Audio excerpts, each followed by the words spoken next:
the data. It says it's sending data. All right, we're online on the pouch. Accordingly. Do you get days where you wake up now and No. just your back sore, like No. for no reason? Well, you shouldn't, because you're quite a worker outer. Yeah, but like You're a fit young man. I think I'm just getting old. Yeah, It's probably. just I mean, look, age stuff. you should go to a doctor or something. Hmm. You know, No. like something needs to happen. I'll do it via telehealth after it's hurt for 6 months consistently. Yeah, I don't think that you should just be waking up with a sore back. I'm not a doctor. Well, then I won't take your advice. Doctor of love, but certainly not of backs. If only there was another name for it. All right, cool. Something like that. Anyway, it's not. I was just checking to see if it was going to my personal page. I don't know if it is or not. I don't think it is. That's fine. it? No, but that's fine. like It- a it'd be my fault. gregsavage.com. I probably changed the password or something recently, and I don't even know what it is. Okay. All right. Well, I'm just going to hit the machine button. Let's go. Machine away.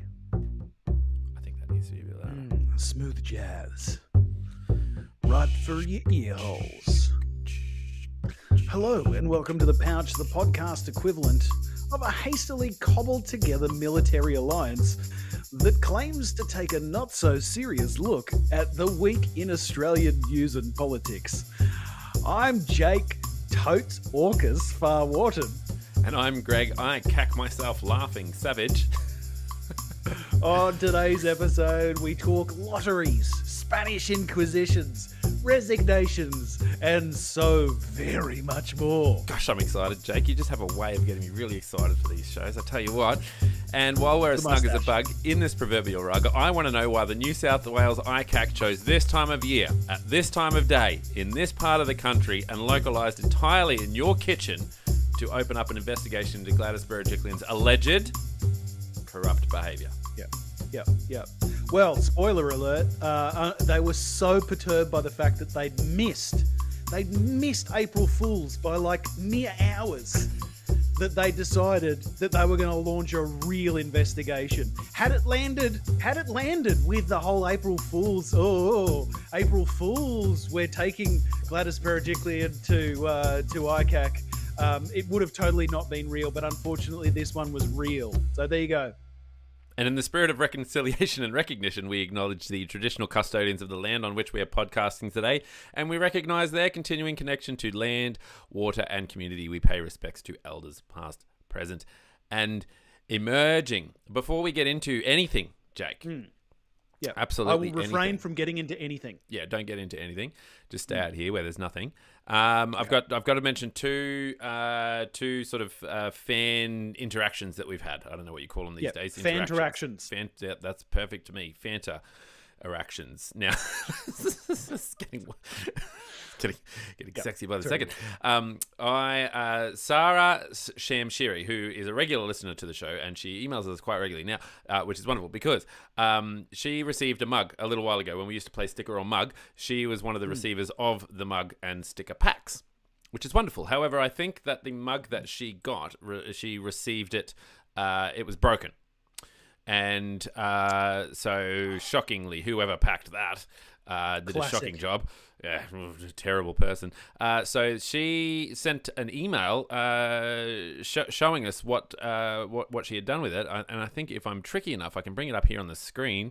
I was going to get you to describe it, Jake, while I was doing that for the people who... Okay, yes, it is. It is what people would classically describe as a mug with some colourful things festooning the opening at the top.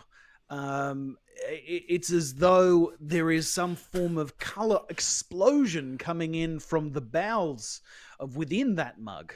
It looks to me like an early 90s Greg haircut.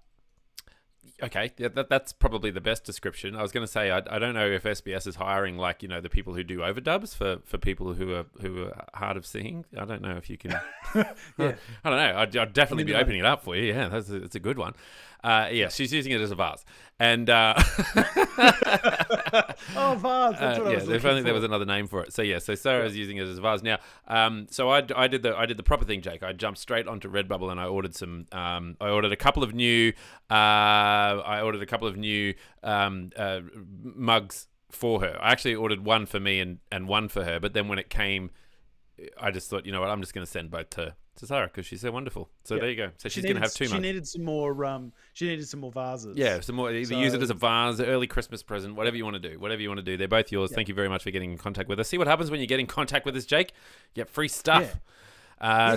Speaking of free stuff, we put our foot in it a little while ago with Jan. I'm not going to butcher the last name. So I apologize for that, Jan. But Jan messaged us a little while ago, who was involved in the chat. And they said that they were moving to Seoul and that they're going to miss Australia. And we said, hey, when you get to Seoul in Korea, if you get in contact with us, we'll put together a little Australian care package for you. Yeah, love package. Thinking that maybe it wouldn't happen.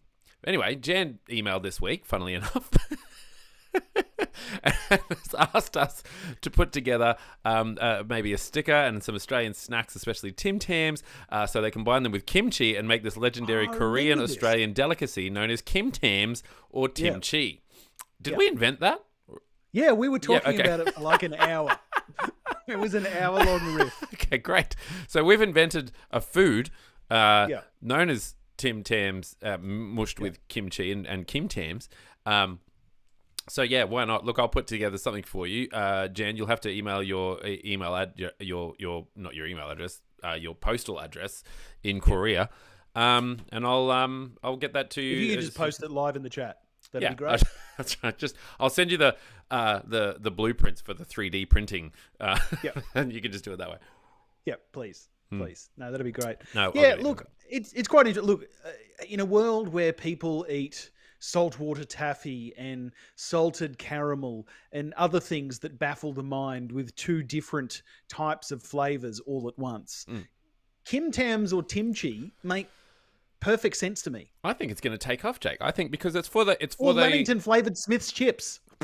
What? Amateurs. It's for the I know. It's for the health conscious eater of Tim Tams. Yep. You know, because you can only eat one. Like you just have to maybe half of one. Yeah. Anyway. Okay, so now let's have a look.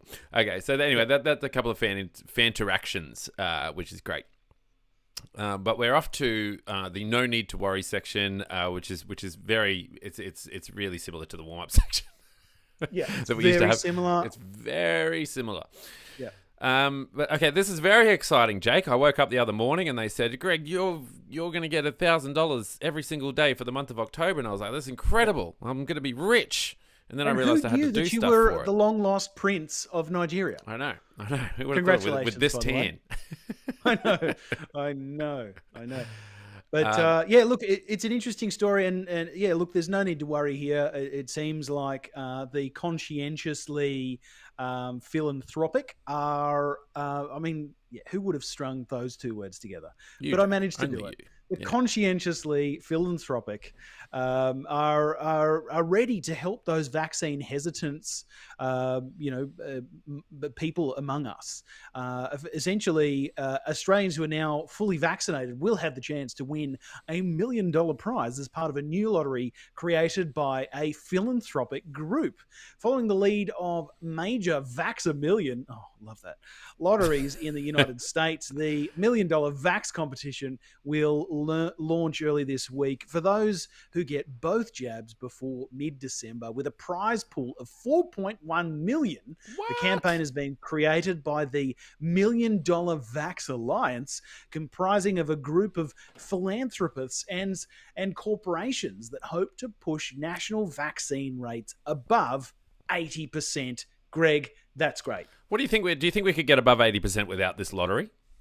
No. Why not?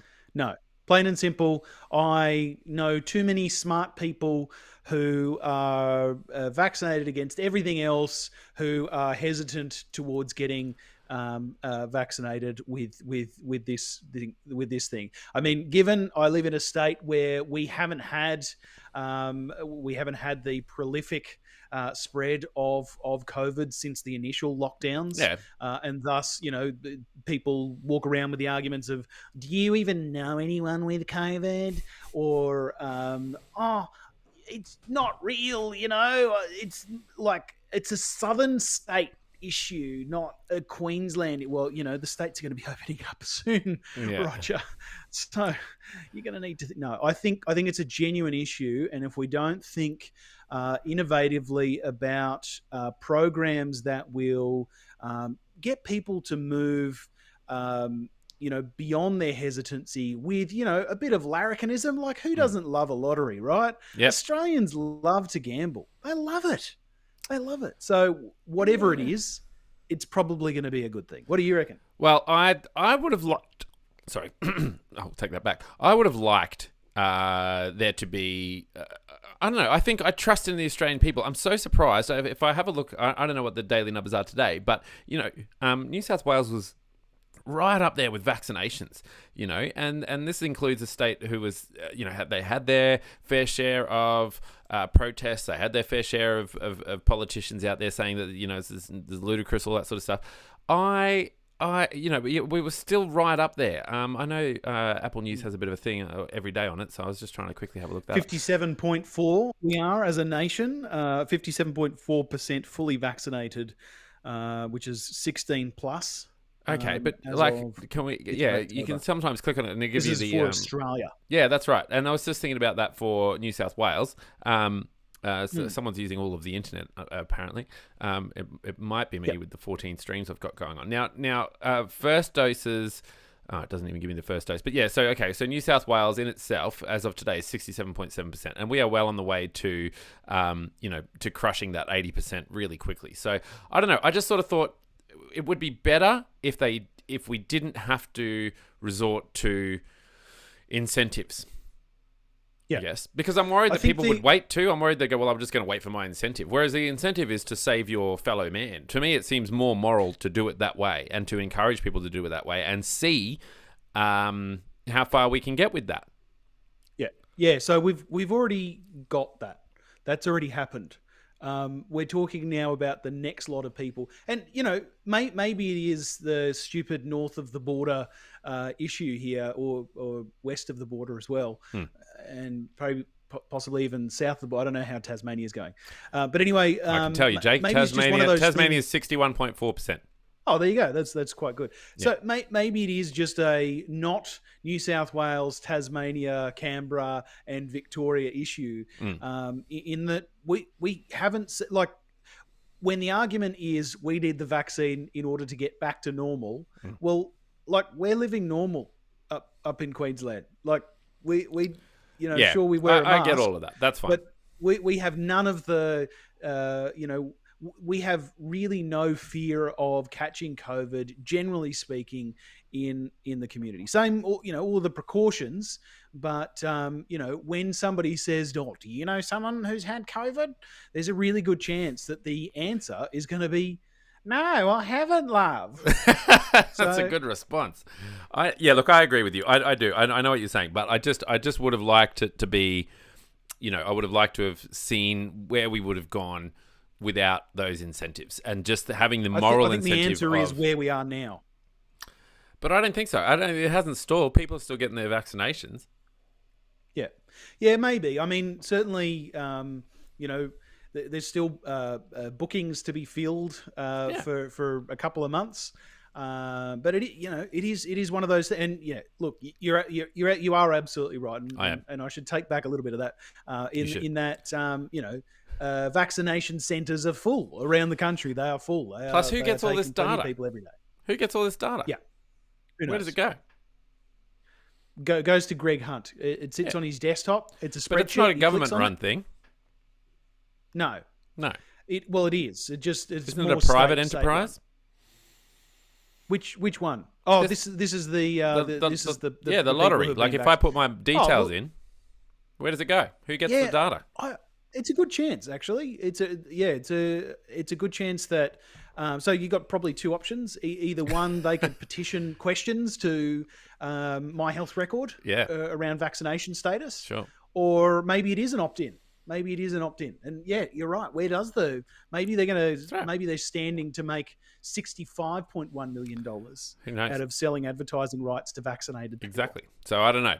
A bit suspicious to me. I'm sus of everything, Jake. Speaking of being sus of everything, we're going to get into a little bit of the enjoyment that's happening in New South Wales over the last week, and we're going to kick it off with Barnaby Joyce. You can ease into it. Condemning the Spanish Inquisition, ICAC, saying that it makes MPs terrified to do their jobs.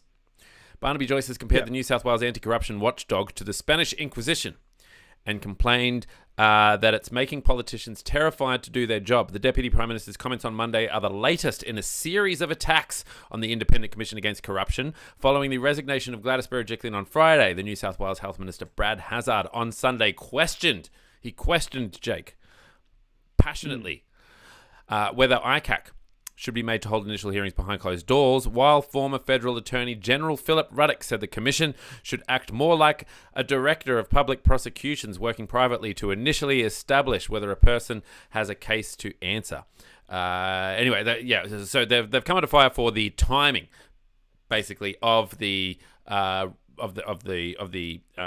investigation into Gladys Berejiklian's knowledge of what was her boyfriend's name? Brad Maguire, Maguire. Maguire. Daryl Maguire. So her partner at the time, Daryl Maguire, and him getting some money for some what was it? He put in some properties. We had some scams for getting people into the country. Yeah, it was. He was full blown corrupt, right? And so the question is, how much did Gladys Berejiklian know? Now I know that on the Signal this morning on the ABC, they were talking about the fact that through a joint operation, they've uncovered a whole bunch of stuff to do with Gladys Berejiklian and her knowledge about Daryl Maguire's, ongoing dramas. And they were saying that through their investigation, they've uncovered enough for ICAC to actually open up the investigation into what she knew. So who knows how long it's going to go on for? No one really knows. It could go on for days, months, years, who knows? But I don't give a rat's about the timing, quite honestly. If you have evidence that someone's committed, I don't know, if, corruption, like if they're corrupt, right? You get onto that. You don't sit on that for a while. That would be, I don't know, corruption. So yeah, it would. It'd be a dereliction of duty, and moreover, it would be, enabling that person who allegedly committed corruption to have more opportunities to be corrupt. Yes, and that would be itself reasonably corrupt behaviour. So that's the thing, right? Whether or not she did it, adding to the pancake stack of corruption. Yes, the pancake stack of corruption. I'm going to write that in my new Pouch the Podcast book. I preferred the podcast. The pancake stack of corruption. Okay. Then we're putting the blueberries on top of the pancake stack of corruption. I think that's what they've done this week. So yeah, so I really don't care about the timing. Whether or not she is guilty of corruption, that's a whole separate thing. But if they've got enough evidence in conjunction with the ABC, whoever else is investigating this, to say that there's enough evidence there, they need to act on that. So I don't really, I don't think that Barnaby Joyce would be saying that if it was a Labor premier who was under investigation. I think that's a bit of a. Yeah.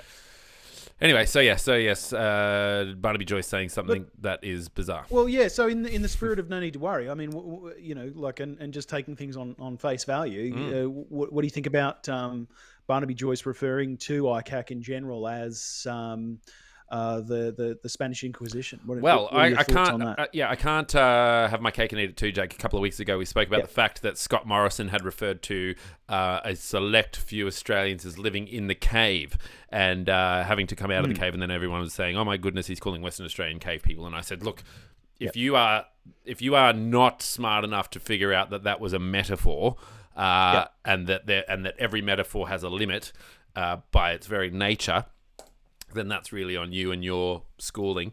I can't have my cake and eat it too. I can't say, well, yes, okay, it's very similar to the Spanish Inquisition, obviously, but at the same time, I understand what he's saying, like as if it just sort of appears out of nowhere and you don't know what you're going to be accused of at any given time, and so I do get the metaphor, and I think it's reasonably apt. Like, okay, from an outsider's perspective, like we have no idea what former Premier Gladys Berejiklian is alleged to have committed. We have these assertions that have been made by the ABC. We have allusions to potential corrupt behaviour, or at least not calling out corrupt behaviour. Yep. From the last time that Daryl Maguire sat before the ICAC, and their relationship was released or announced. And the Spanish Inquisition, obviously not comparing it to the persecution of minorities here. I'm referring to the fact that it was quite often arbitrary. From the outsider's perspective, like, you're different. Oh, well, the Spanish Inquisition is going to get you. Like, from that perspective, it's reasonably apt. So I'm going to say, Greg, and I get you. I know what you're saying, and I agree with you on the face of it. But I will also say, I'm on Barnaby's side here. I reckon it was a reasonable analogy. Yeah, okay, fine. A reasonable analogy, but at the same time, I mean, if you are, He literally meant it was the Spanish Inquisition. He literally meant, Greg, that we had been transported back to 1478, where the Catholic monarchs of King Ferdinand II of Aragon had set out to persecute. You forgot about Queen Isabella Jewish I of Castile, Jake. Of Get Castile, your history right, would you? Goodness me, what sort of amateur public school did you go to? The most amateur, Greg. The most amateur. We only spoke Latin. Yeah, okay. So I've only got part of the story. Okay, anyway, so we are putting the blueberries on the pancake stack of corruption, which is wonderful. Jake, I'd like to skip ahead to we might as well stay in New South Wales. Are you happy to do that for a little bit? Let's do it, yeah. Okay, so let's stay in New South Wales for a little bit. I don't want to stay in New South Wales forever, because obviously I get very excited about it because I live here in New South Wales, but I also understand that there's a few other states and territories. Not that they matter, but... at least two. Well, I mean, when the football's on, they all matter, don't they? If the AFL's on, Western Australia matters. If the NRL Grand Final's on, Queensland matters. Yeah.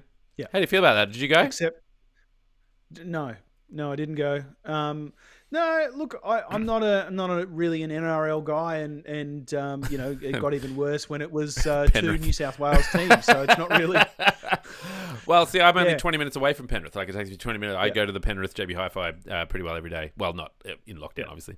Anyway, speaking of that, so we've got, Treasurer Dominic Perrottet is now the New South Wales Premier after the shock resignation of Gladys Berejiklian, which we just discussed. So the story goes that Gladys Berejiklian was tied up with a fellow named Daryl Maguire, who has presented a lot of evidence that he is corrupt. The question is, how much did Gladys Berejiklian know? Gladys Berejiklian has already fronted up to ICAC and has said, what she knew, and she said they played the recordings of the phone conversations where Daryl basically admitted to being corrupt, and she just basically went, She said at that investigation that she wasn't interested in what he had to say, and that he always talks a big talk, so she wasn't too interested. Anyway, they've obviously uncovered some more information. Gladys has said that can I just say, I just love that so much. Yeah. Like, That It's just so it funny. just made my day. It That's just right. like because we've all had conversations with our partner or with a boss or with a friend, whatever. Who's probably Greg. This is the conversation that you have with me all the time, where I'm waffling and you're going, "Yeah, Yeah, that sounds I good. don't need to know Yeah, that." that's right. Yeah, and then one day the tapes will get played back to me, and I'll go, "Is that what he said?" No wonder we're in trouble. Okay, and then so the ICAC have announced that they are going to be investigating Gladys Berejiklian at like in the morning or something, and then by that afternoon she had resigned, saying that she holds her ministers in a very high regard. She has to have the same expectations for herself, that she's always acted in the interest of New South Wales, and she went away. So she then went, and then they had to, the New South Wales Liberal Party had to elect a new leader, and that leader is he former Dominic treasurer? Perrottet. I guess he's former treasurer now, Dominic Perrottet, who has been crowned New South Wales Premier. So Jake, talk us through the deets. Give me the DEETs like I need it to breathe. Well, I mean, those are the deets. You've pretty well given all of the Oh, did deets. I? Well, apart from so. There Well, are a few. that'll teach me not to read all the dot points, won't it? there are a few interesting things about Dominic. So, number one, he comes from the right faction, the Right. capital R right, the more conservative faction of Liberal politics. And an interesting thing to note is that, generally speaking, premiers of New South Wales rarely come from the more conservative faction of their party, regardless of whether that is the Liberals or the or Labor Party (ALP). Can I just ask? This might quite be a silly interesting. question, Yep. but I know that they course. talk about factions, right? In different parties, right? If I'm a member of the Liberal Party, and let's say I get elected as an MP, right? Yep. And First people of are all, saying, congrats. "Oh, I'm a member of the right faction." Have I actually like submitted that I'm a member of a particular? Are there sub levels of these things, or is it just that it's just that that's the kind of there's an unwritten group that I'm a member of, or is a faction an actual it'll thing? be like a faction will be a fact. It'll be a real thing. It'll be a So real I thing. would It'll have be a to say group of people. I'm with you guys, and Yep. I like sign a membership or something.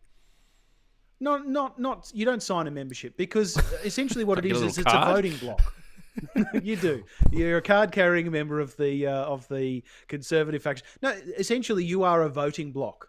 So what that means is I've that been called a you lot are- worse. You are such a big voting block. But essentially what it means is like your party will know how you are going to vote on certain issues, particularly in the conservative side. It's, are you fiscally or are you socially conservative? Okay. And if you're, either of those things, there's a really great chance that you're going to vote a certain way on a number of different, social policies or, monetary or fiscal policies. Okay. So, so essentially he comes from the more conservative side. Some of the proof, some of his bona fides is that he's been very vocal against gay marriage. He recently, or I think 2019, he voted against the decriminalisation of abortion. Yeah. And had quite a few words to say about that. He congratulated Donald Trump on Twitter for his victory some time ago.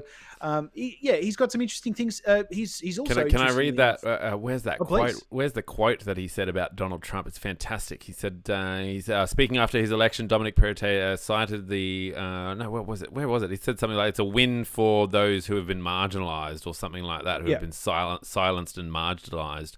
I can't find it now, but yeah. So I do remember that he did that one. Anyway, it was a wonderful quote. It's loading up now. If you want to pad for a short amount of time. No, it's fine. One. I think he's an interesting character because he's obviously quite easy to dig at. Like if you're on the left right? He's anti-abortion. He voted against gay marriage. He's reportedly going to be voting against any assisted dying bills that are going to be fronted up to the New South Wales government, to the New South Wales Parliament. So there's a fair few easy targets there. What I find interesting about him is that according to this article here, is that he said that his role models come from both sides of politics. So speaking after his election, Dominic Perrottet cited former Prime Ministers Paul Keating and John Howard amongst the politicians he respects. He said that he's learnt from leaders of both sides of politics, and that he thinks there's good people all over, whether or not they're in Liberal Party, Labor Party, National Party, or the Greens. So that's a nice sentiment. He's got a very, very Catholic background, coming from a Catholic school. Had an Opus Dei priest, and that is it's going to weigh, I think, on him in a number of ways. Just a few choice quotes from that Donald Trump, reasonably long quote, but he says, if you stand for free speech, you're not a bigot.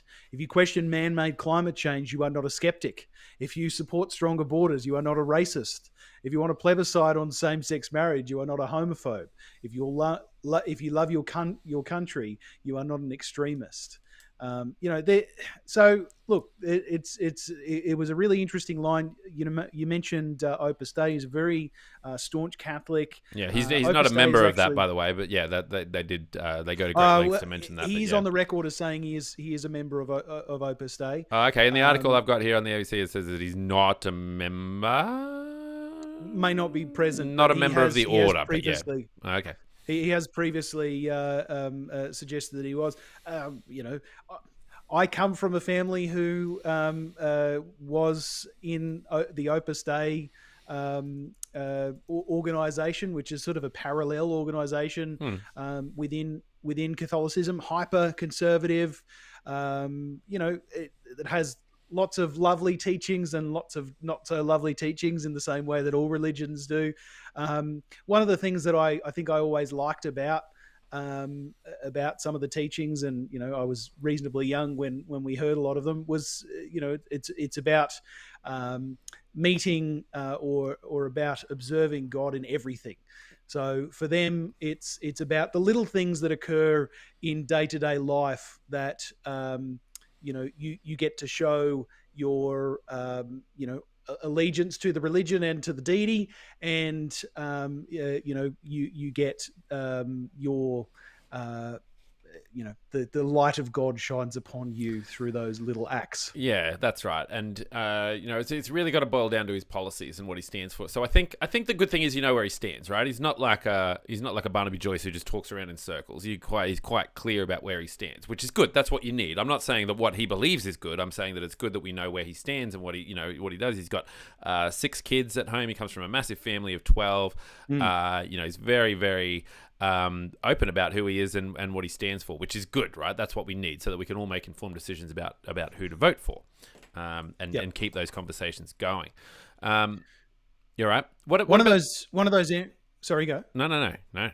One of those areas that they're going to have issues with. So New South Wales has come from a very pragmatic premier. Who, at least it seems that she, when presented with evidence, she scoped policy around that evidence, and we saw that in the way that she responded to the pandemic. Yeah. Make all the criticisms that you want about the handling of the pandemic, or about the handling of the Ruby Princess, or the early interactions with aged care, etc. But invariably, New South Wales managed the pandemic. They're the highest number of vaccinations of any state or territory, and I think it's this Friday, don't they? The restrictions start to lift. So Monday, it's the Monday after we reach that particular benchmark. So once we reach 70%, then it's the Monday after that. So they're expecting that by Monday the 11th, which is this coming Monday, that things like gyms and all that sort of stuff will open up. And then after that, they're expecting to hit 80% sometime between the 11th and the 25th. So it'll be the 11th and the 25th that are the two key dates for 70% and 80%. Yeah, so the point that I was going to make there is essentially you've come from someone who's reasonably pragmatic to someone who is a hardliner on a number of things. Now, it's important to note that, I think he walks the walk and talks the talk. So when he says that he takes his, or that there's, that he takes leadership from both sides of politics, and he looks to Paul Keating as someone to admire. A lot of his economic policies, he's considered abolishing stamp duty and a number of other taxes. He's talked for some time about reformation of the state taxation system. So he's a reasonably progressive guy when it comes to fiscal measures. So, and that's certainly something that he would align on with somebody like Paul Keating, who was, one of Australia's longest-serving Labor prime ministers, a former treasurer.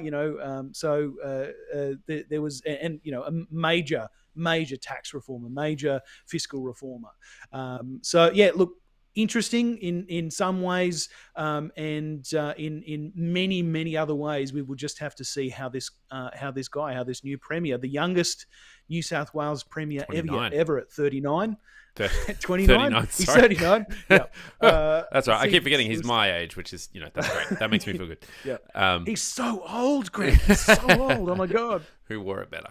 Now, yeah, exactly. Couple of interesting things. We shouldn't take away from the impact that moderate power broker Matt Kean had in this particular puzzle.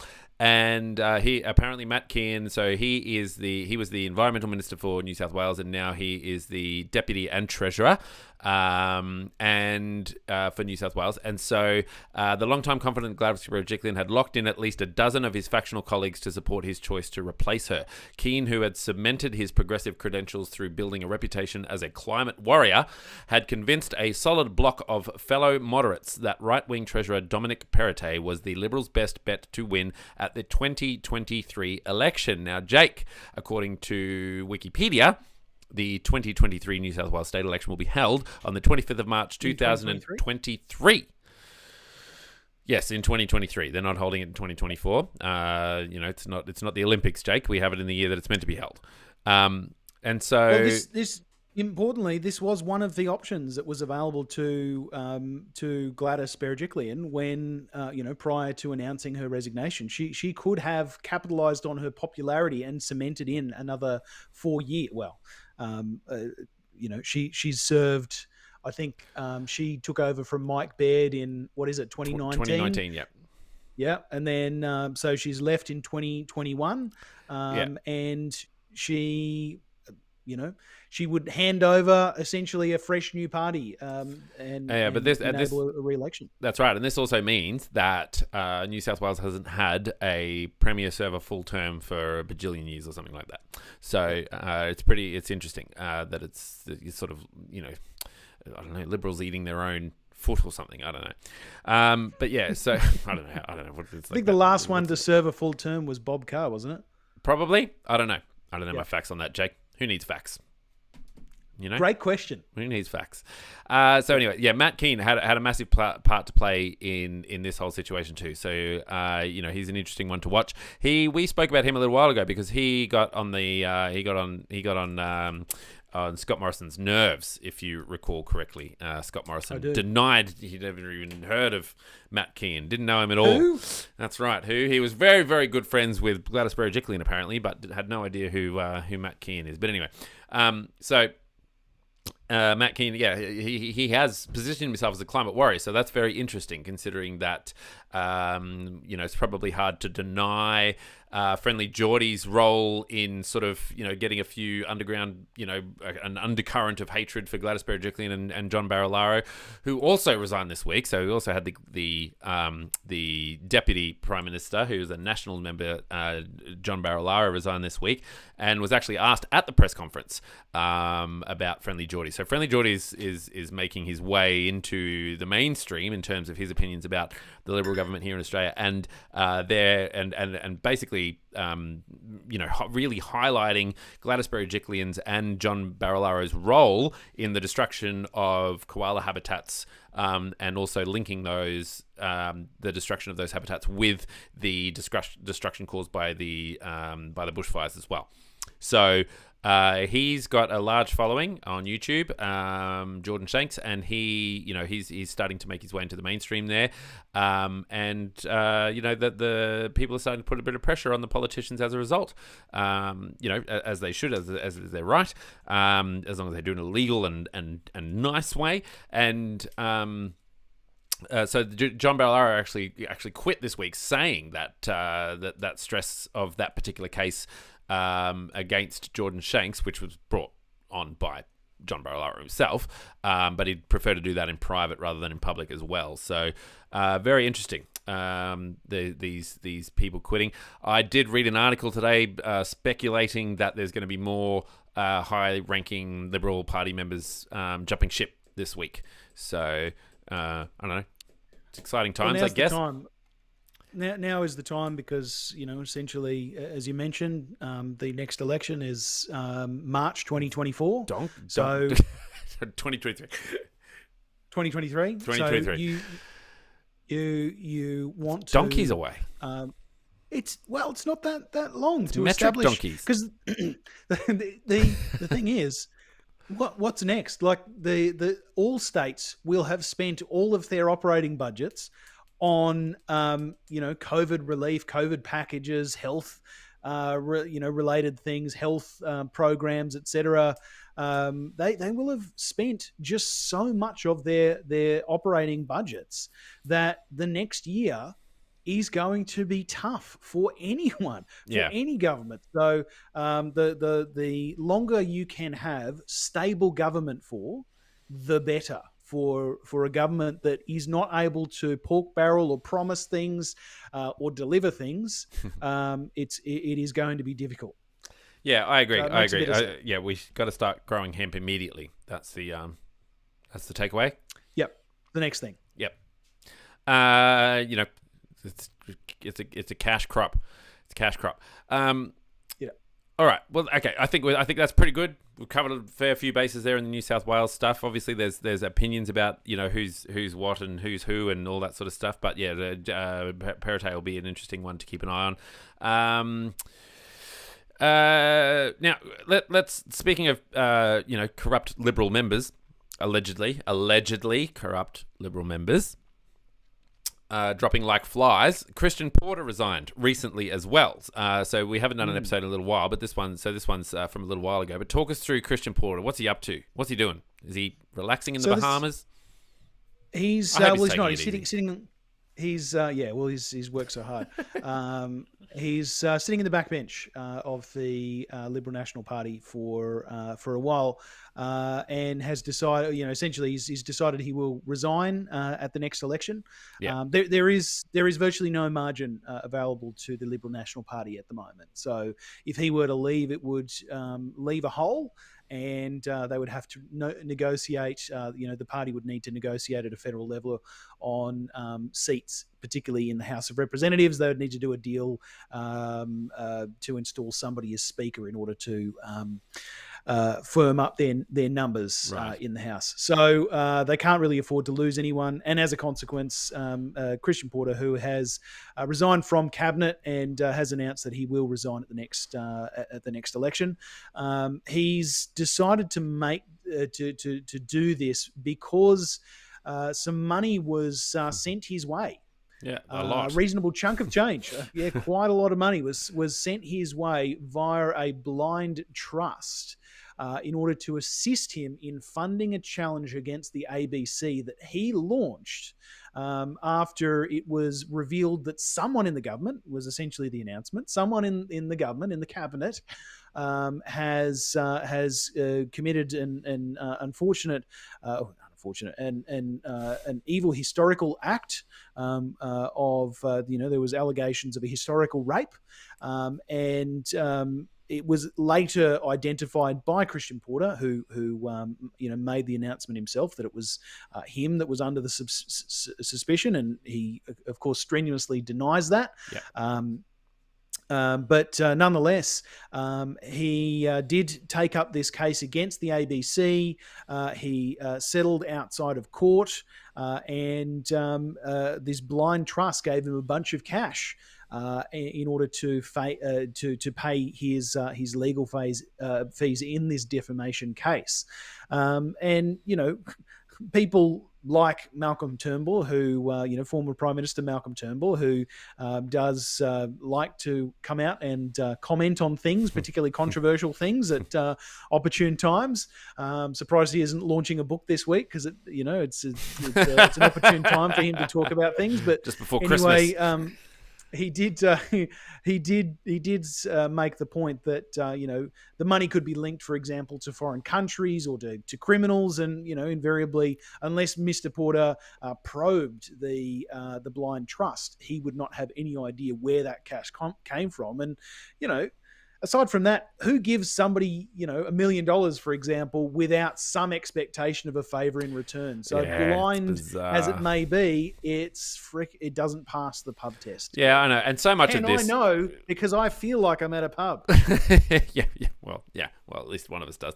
I've forgotten what it's like to be at a pub. All of this really it points towards so many Australian laws that are just rubbish, really. That's the feeling that I get. You know what I mean? Like every time we sort of cover one of these stories, it's like, yeah, okay, they didn't break the law, but it's still not real good standing, is it? It's not great standing to receive $1 million for a lawsuit against a public broadcaster, and then not know where that money came from, but use it anyway, and then not have to declare where it came from, and then step down as in your role, and then go to the backbench.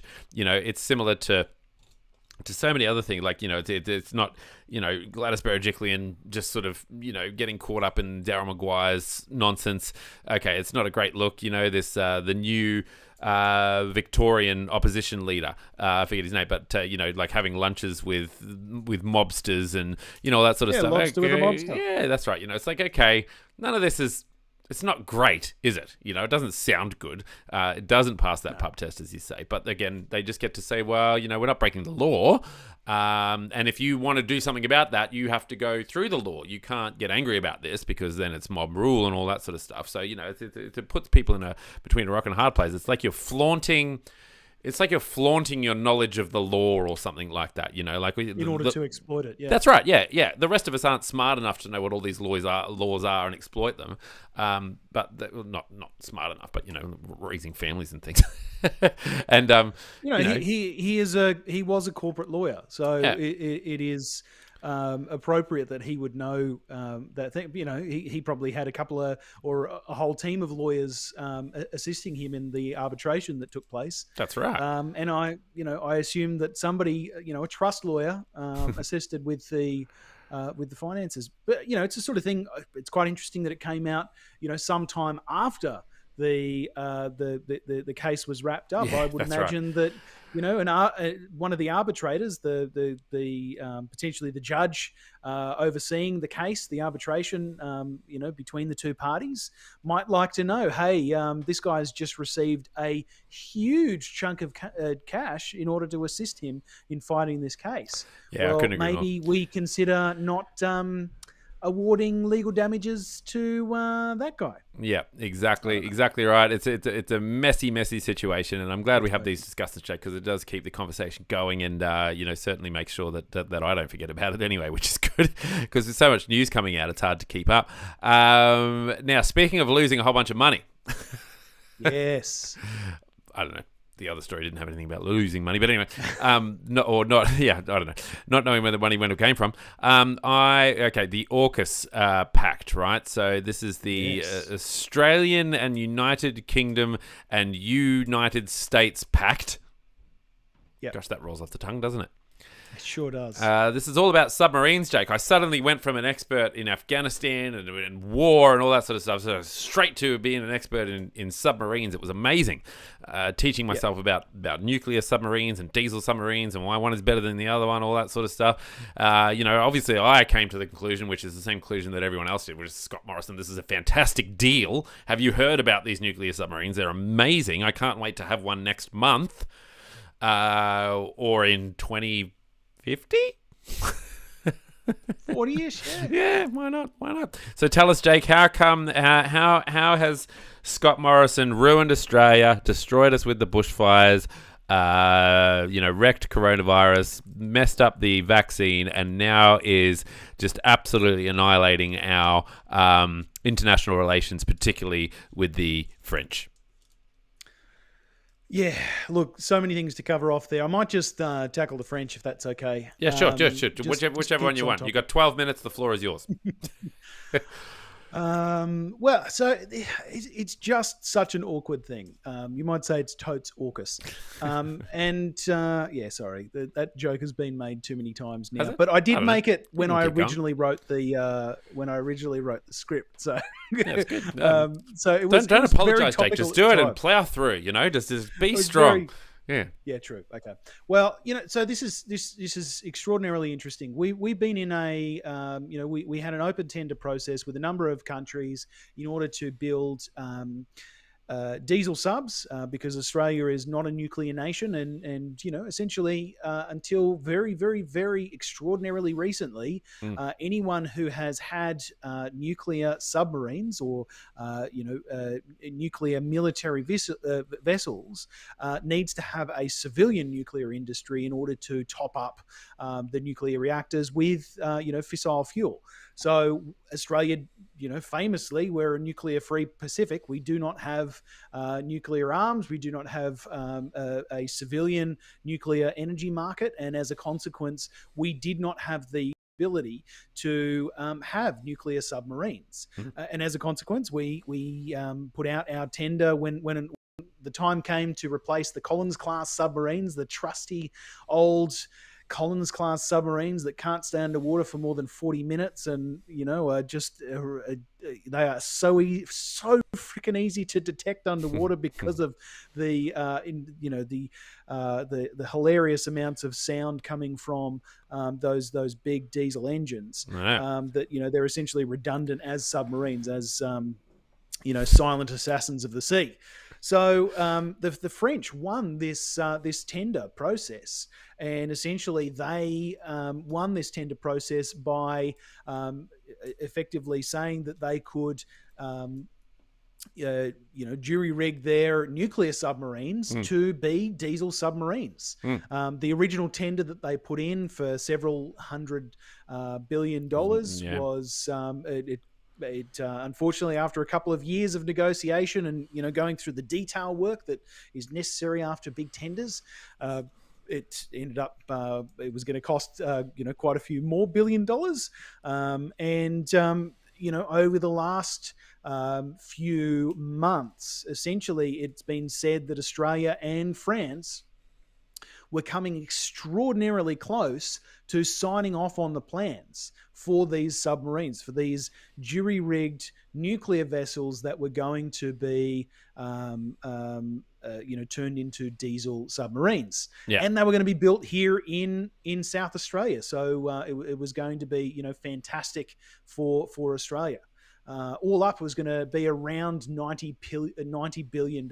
So a tremendous chunk of change. And then we all wake up to the news that Boris Johnson, Joe Biden, that guy from the other country, our friend from down under, Scott Morrison, were announcing this deal, which would this AUKUS pact, which would effectively replace the ANZUS Treaty and enable, among other things, one of the first things that they want to achieve as part of this pact is to get Australia a bunch of nuclear submarines. But the new types of nuclear submarines, it has been said, do not require any new fissile material for the life of the reactor. That's right. The nuclear reactor doesn't have to be replaced. Yeah. Exactly. So you don't need to have a civilian nuclear energy market in order to continue the operations of these vessels, which essentially means that Australia could potentially do these things. So when are we going to see our first submarine? Well, we're not going to see it for until 2040, 2050, possibly. Are those submarines going to be completely obsolete by that stage because new detection methods have been developed, or new energy sources have been developed? Who knows? Isn't that crazy? I saw a satirical news article for either the Batuta Advocate or the Chaser or whatever, and they said that China must be shaking in their boots over the prospect of Australia having submarines in 2034 or whatever. So apparently Australia, we'd planned to have 12 with the French deal, but that was scrapped.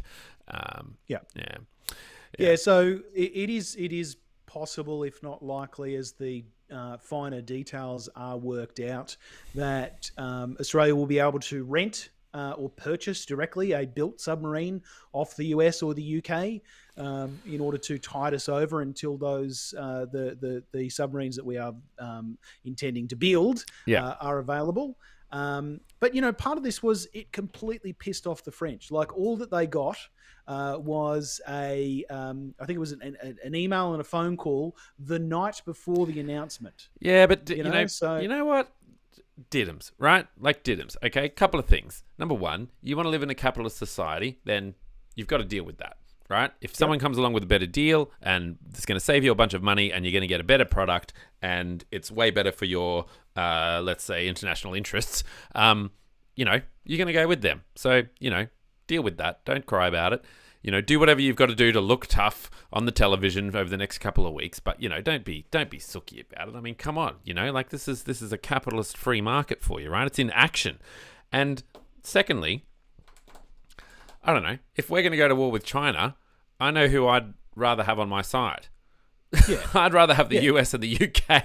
But they weren't not on our side, right? No, I would rather have the knowledge of the US Army. Would you rather have France and US, UK?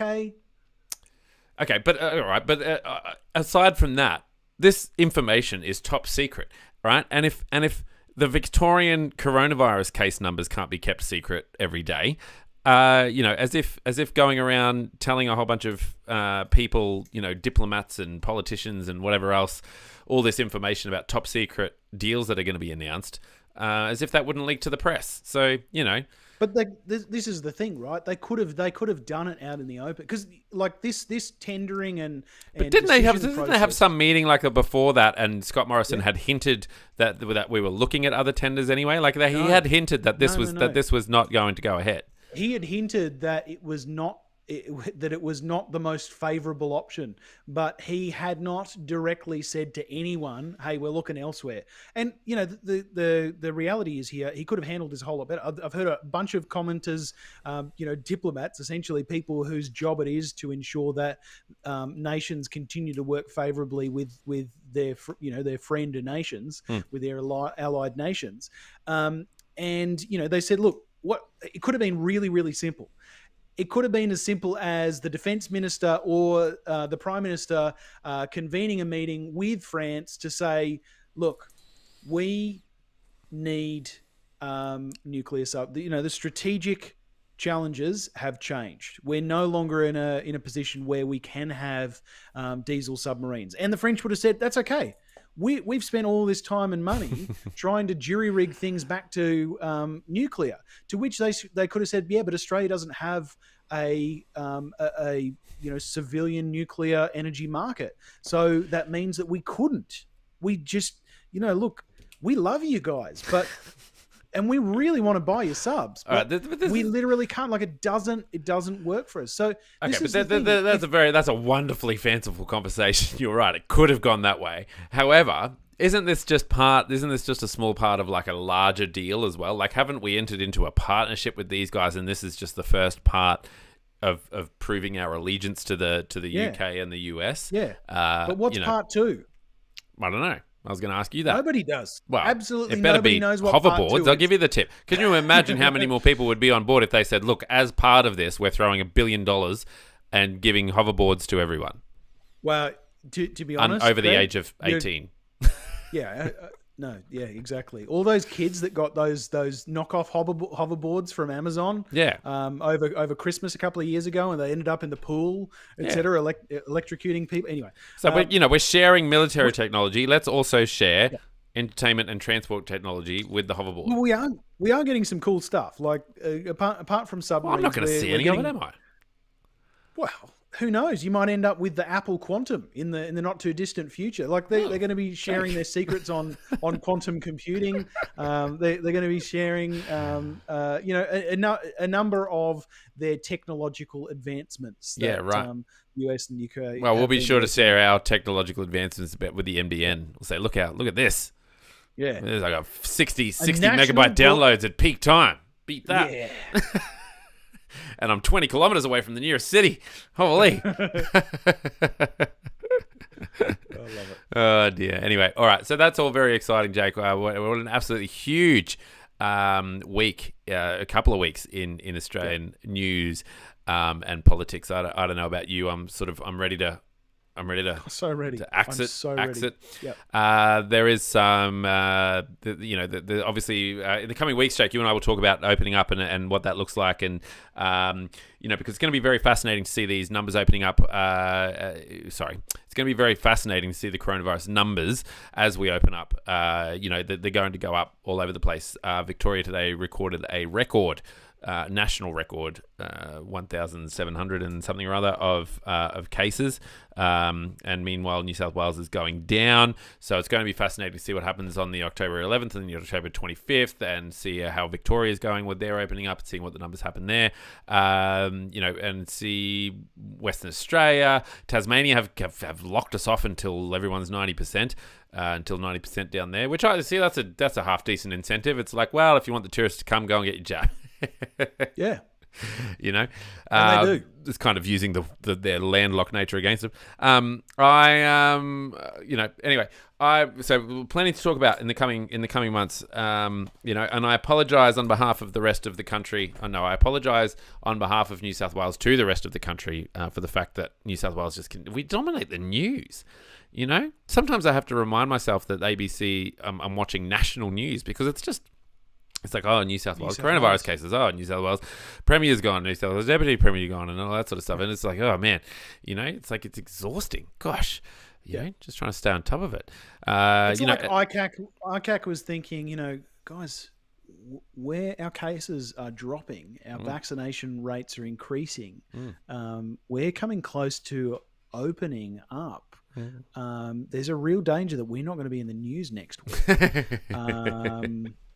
Maybe we should justify our do existence something a little about bit. that. Look, I don't mind. If you've got evidence, you need to do something about that, and you need to do something about it immediately. It will be absolutely fascinating to see how it all plays out, Jake. And in the meantime, we keep the conversation going. We commit to having the conversation. And when our listeners, Jake, have finished having the conversation, they're all done. They're going to watch the block. Finish their pancake of corruption. That's right. When they were, damn it, God, that was a good one. When our listeners have finished their pancake stack of corruption, full up on it, what would you like them to do? I'd love it if they could go to patreon.com/the Pouch, the podcast, and consider subscribing to the show. Contribute to keeping the lights on here. Yep. And there's a lot of lights around. Greg, you're well lit. I'm reasonably. I am. I'm powered by the sun. Do you know how expensive that is? Reasonably expensive. Reasonably. All of that hydrogen. And if they're not ready for that level of intimacy, that's fine too. Consider going to your podcasting application of choice and rate us favorably. It helps people to find us, and it makes us feel all warm and fuzzy. Which is absolutely important at this time of year in spring, I agree. where apparently you still wear jackets in spring in New South Wales. And if you want to Not share in the love, you Queensland. can do so by telling your friends, families, and foes to head to thepouchpodcast.com where they can choose their favourite podcast player of choice and subscribe that way. That's it. Pen drop. Yip-ee. All right, we'll see you at the same bat time Tuesday next week. We'll be around. We'll be around. In the meantime, stay fresh and keep the conversation trucking. Yeah, stay frosty, Stay frosty. Pillboy. Stay spring frosty. Do you feel like where you live in Queensland that you have a spring?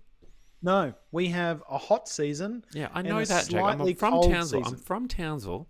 You don't Yeah. have to patronise. What's even me. hotter up there? Yeah, but what It's I'm even saying, I hotter just there. wanted to know. No, you just stick with the Queensland, right? Like it's nice when the sticks, like we've got a lot of, what is it? Trees? Perennial twees the trees, the ones that I don't the know. ones that come back. Anyway, the seasonal trees. So we've got things like flame trees. Perennials and- are lasting or existing for a long or apparently infinite time, enduring or continually recurring. Yeah, that one. Anyway, They're perennials. We got a bunch of those, and they come back to life in spring. What? So you do have a So spring. the flame trees, the maples, flame they trees. come back to life. They're awesome. But other than that, we don't really notice it. Like it's just it's gone from cold to hot again. Okay, fair enough. How about you? Do you Yeah, notice the spring? we get mad seasons. It's so fun for me because I've never really been old enough. Like when I left Victoria when I was like 5, so I don't remember seasons. So this is like I'm nearly 40. I'm 40 in like 5 days or something, and I don't. And this is the first time I've sort of experienced what it's like to have seasons. So this is my second, maybe third round of spring since I've lived here in New South Wales, and it's exciting, and you can feel your body coming out of hibernation. Like it's really interesting. You feel like you've gone into a mini hibernation for the winter, and then you sort of feel yourself coming out, and then literally the flowers are opening up, and you can start to smell them on the first day of spring and stuff. It's great. I love it. I like it. Something different other than banana trees, and cane. But yeah, so it's great. It's great. I love it. And so today was like some crazy, like yesterday was 28. I was literally at the pool with our daughter. I took her to the local pool and we had a big swim in this 28-degree weather. And then today it was like 19 and absolutely windy as. And so I'm literally outside like in a long sleeve shirt and a jacket. And it's crazy. Anyway, I can see the wind in the trees behind that's you. that's what this is. All right, it's going crazy. All right, I'm gonna have some dinner. You're gonna have some dinner. We're all gonna have dinner. Thanks for listening, everyone. See you later. May I?